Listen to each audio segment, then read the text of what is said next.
우리는 어제 우리의 주인공 크리스천이 낙심의 늪에 빠졌다가 성령을 상징하는 도움시의 도움으로 늪에서 빠져나온 그런 말씀을 함께 묵상했습니다. 낙심의 늪은 자신의 죄 때문에 절망하는 마음, 그리고 심판에 대한 두려움에 빠져서 하나님의 약속의 말씀을 바라보지 못하는 그런 상태가 바로 낙심의 늪이라고 말씀을 드렸습니다. 스스로의 그 두려운 감정의 늪에서 빠져나올 수 없는 사람들이 낙심의 늪에 빠져서 두려움과 절망과 심판을 무서워하게 되어집니다. 이 낙심의 늪을 성령의 도움으로 거기서 벗어난 크리스찬이 이제 천성을 향하여 뚜벅뚜벅 걸어갑니다. 얼마나 그 마음 가운데서 기쁨과 감격이 있겠어요. 그런데 우리의 주인공 이 크리스찬 앞에 나타난 한 사람이 있는데 바로 그 사람이 세상 지혜자라고 하는 신사였습니다. 이 사람은 세상 수단이라고 하는 큰 마을에서 온 사람이었어요. 이 사람은 크리스찬이 무거운 짐을 등에 짊어지고 좁은 문을 향하여 힘들게 걸어가는 것을 바라보면서 매우 안타까워하는 거예요. 그리고 그에게 이런 거짓말로 마음을 흔들게 되어집니다.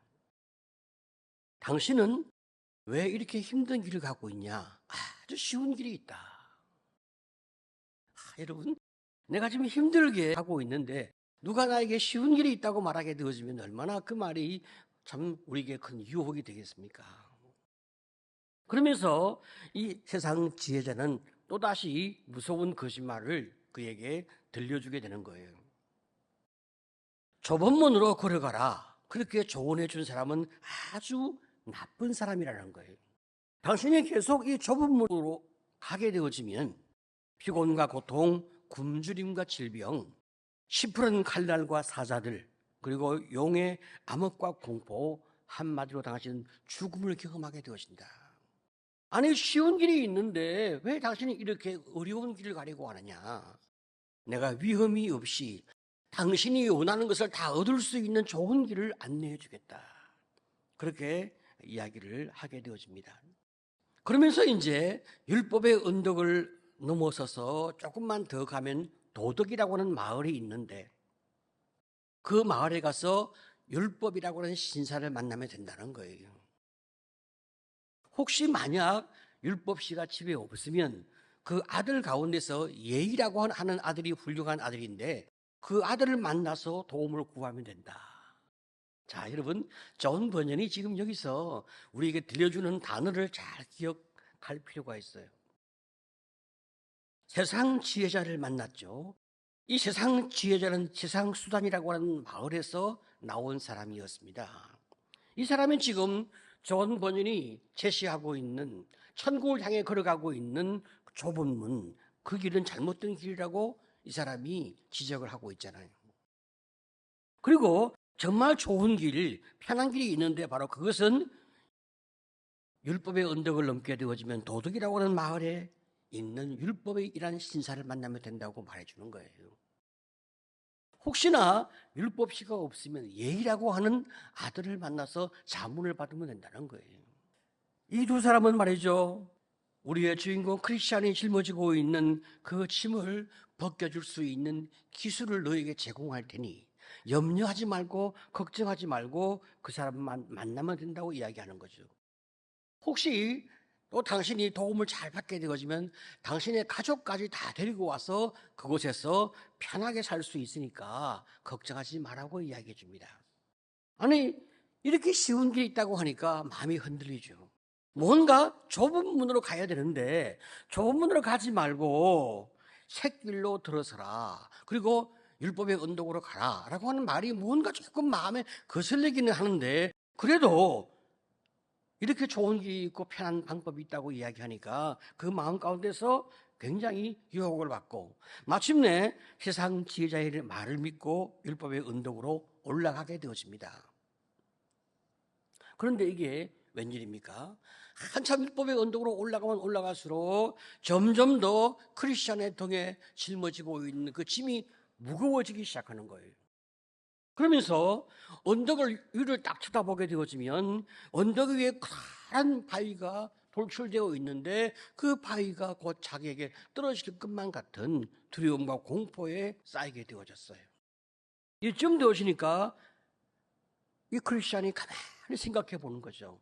지금 내가 듣고 있는 이 조언이 맞는 말인가? 내가 지금 이 길을 가고 있는 것이 맞는 말인가? 생각을 해보게 되어지는데, 내가 지금 거짓말을 참말로 믿고 내가 잘못된 유혹을 받았구나 하는 깨달음을 얻게 되어지는 거예요. 이 상황에서 어찌하면 좋을까? 고민하고 염려하고 있을 때 다시 전도자가 나타나서 그를 구해주게 되는데, 다시는 샛길로 가지 말고 옆길로 가지 마라. 그에게 충고를 해주게 되어집니다. 자, 그러면 여러분, 지금 우리 시대의 세상 지혜자는 누구이며 샛길은 무엇일까요? 이 세상 지혜자는 말이죠, 예수님을 하나님으로 또 예수님을 우리의 구주와 주님으로 믿지 않도록 우리를 설득하고 유혹하는 인본주의자, 혹은 세상의 많은 스승들이 다 세상 지혜자들이라고 말할 수 있습니다. 이 세상 지혜자는 예수를 믿지 않는 세상 사람입니다. 이 사람들은 말이죠, 자기가 가지고 있는 세상의 모든 지식으로 잘 무장되어 있는 사람이에요. 이 사람들은 결코 예수님을 하나님으로 인정하지 않습니다. 자, 그러니까 많은 사람에게 뭐라고 이야기합니까? 예수님께 너의 인생을 걸지 마라. 예수를 믿지 마라. 예수를 너의 인생에 참고로 할 만한 좋은 사람, 현자로 생각을 해라. 그렇게 이야기하는 거예요. 적당히 신앙생활하고 교양 있게 신앙생활을 해야지, 그렇게 목숨 걸고 주님께 올인하게 되어지면 너의 인생에 문제가 생기게 되어진다. 너의 인생이 얼마나 곤고하고 인생이 얼마나 힘들어지겠냐. 그렇게 충고를 하게 되어지는 거예요.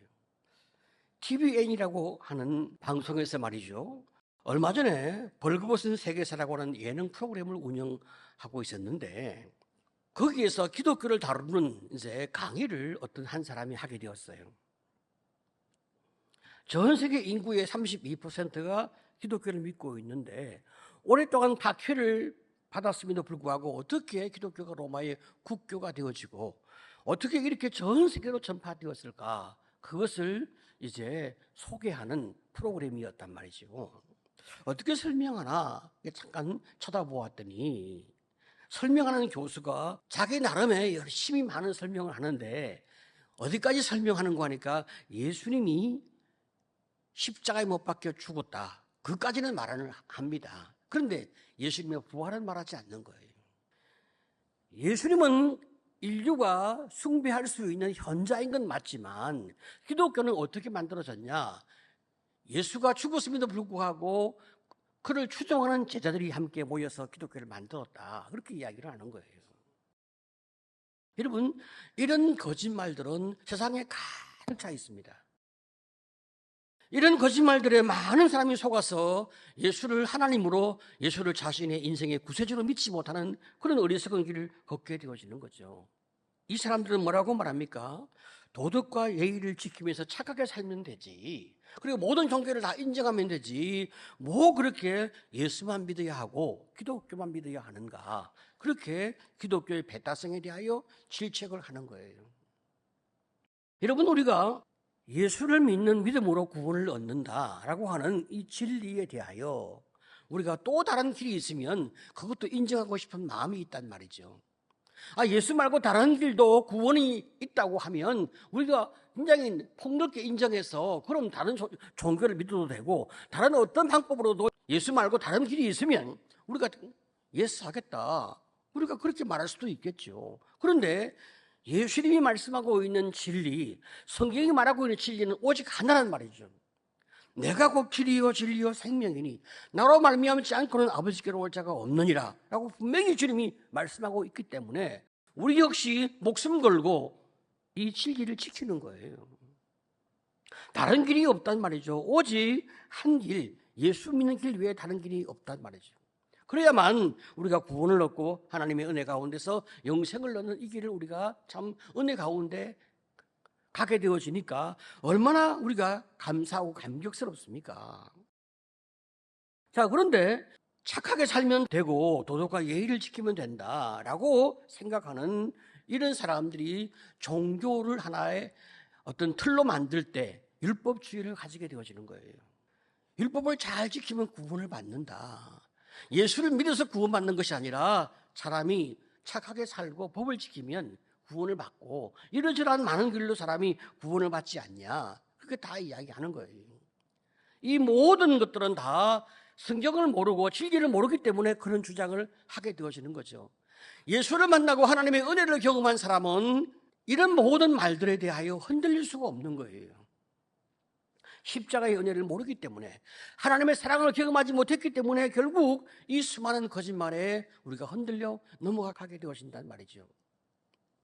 자, 그렇지만 율법주의 가운데 이런 율법주의가 또 있어요. 너희가 은혜로 구원을 받았으니 그건 맞다. 너희가 믿음으로 구원을 받는 것도 맞다. 그런데 이제 너희가 얻은 그 구원을 잘 지켜갈 필요가 있지 않냐. 그것은 너희가 율법을 지켜야, 착하게 살아야 너희가 또 구원을 유지할 수 있는 거다. 이런 가르침이 또 있는 거예요. 이거 매우 잘못된 가르침이죠. 율법주의는 두 가지 모습으로 나타나고 있는데, 하나는 착하게 살면 어떤 길로도 다 구원을 받는다, 이렇게 말하는 율법주의가 있고, 또 다른 한 길은 너희가 예수를 믿음으로 구원을 받았다 하더라도 너희가 열심히 노력하고 수고하고 애써서 성경 말씀을 잘 지키는, 착하게 사는 그 수고를 통해서 또 너희가 구원을 유지할 수 있다, 그렇게 이야기하는 율법주의가 있단 말이죠. 이 후자의 율법주의는 사실을 또 다른 말로 말하게 되어지면 갈라디안주의라고 말할 수 있어요.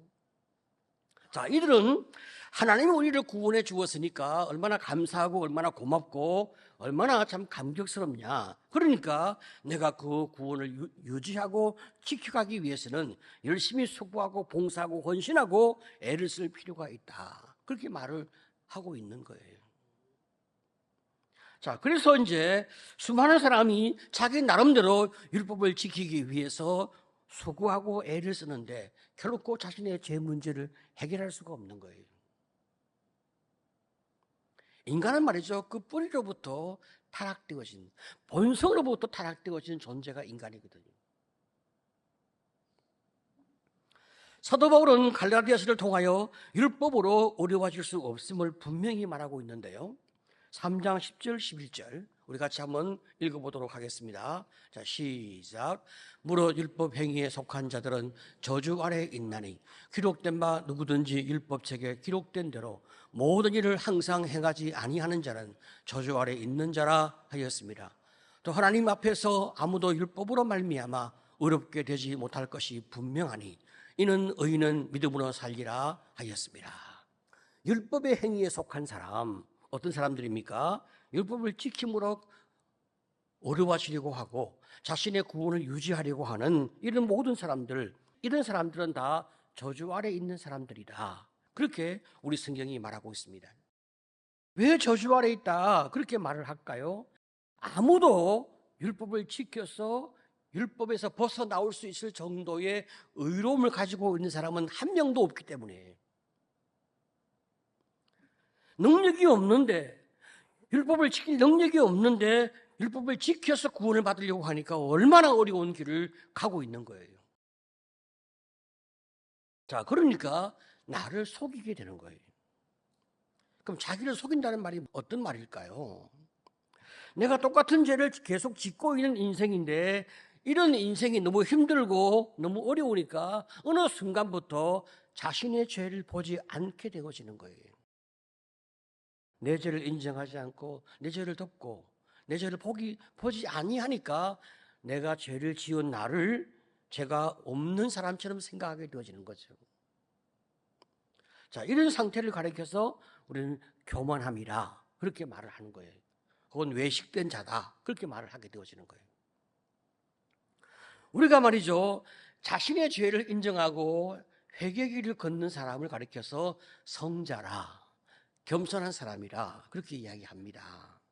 하지만 자신의 죄를 덮고 자신의 죄를 보지 않고 살아가는 사람을 교만한 사람이라, 혹은 위선자라, 혹은 바리새인이라 그렇게 이야기합니다. 성도는 두 길 중에 한 길을 걷게 되어 있어요. 성자의 길을 가든지 교만한 악인의 길을 가든지 두 길을 가게 되어 있어요. 다른 길이 없습니다. 두 길을 가게 되어 있어요. 그러면 겸손한 성도, 성자의 길을 가는 성도는 어떤 사람일까요? 이 사람은 말이죠, 자신의 죄를 늘 돌아보는 거예요. 여러분, 요한 1서 3장 15절을 보게 되어지면 그 성경이 죄에 대하여 기준을 다르게 하고 있단 말이죠. 형제를 미워하는 자마다 살인하는 자니 살인하는 자마다 영생이 그 속에 거하지 아니하는 것을 너희가 아는 바라.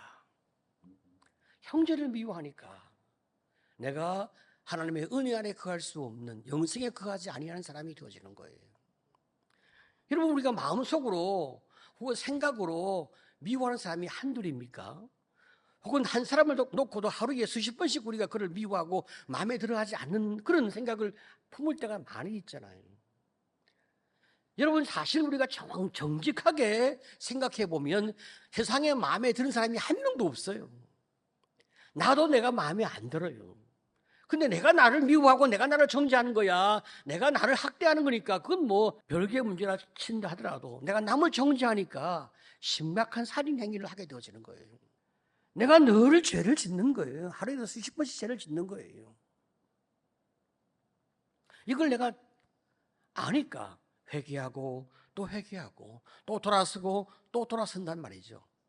회개는 우리가 옷을 빠는 것처럼 우리의 죄를 씻는 것이 아니고, 회개는 방향을 바꾸는 거예요.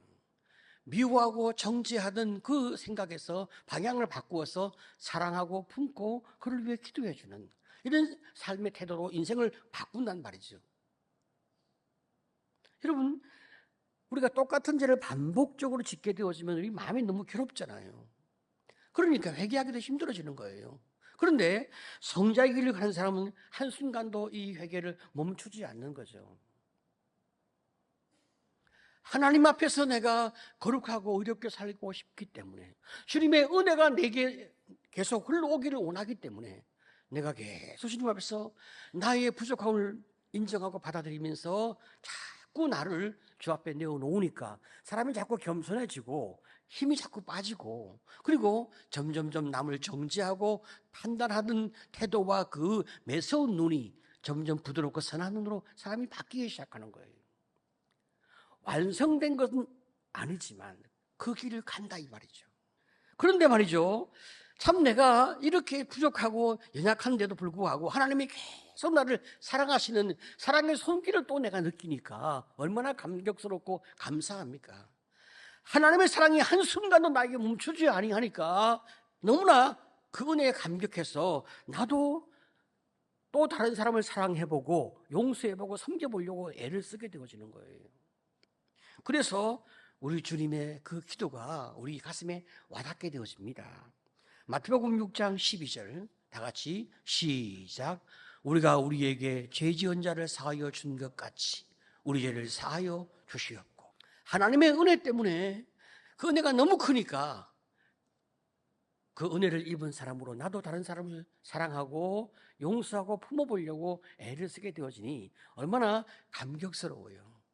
이런 우리의 부족한 모습을 가지고 주 앞에 내어놓으면서 하나님께 은혜를 구하는 거예요. 하나님, 우리도 부족하지만 우리 주변에 죄 지은 사람을 용서하려고 애를 쓰고 있으니 주님, 우리에게 은혜를 더하여 주옵소서.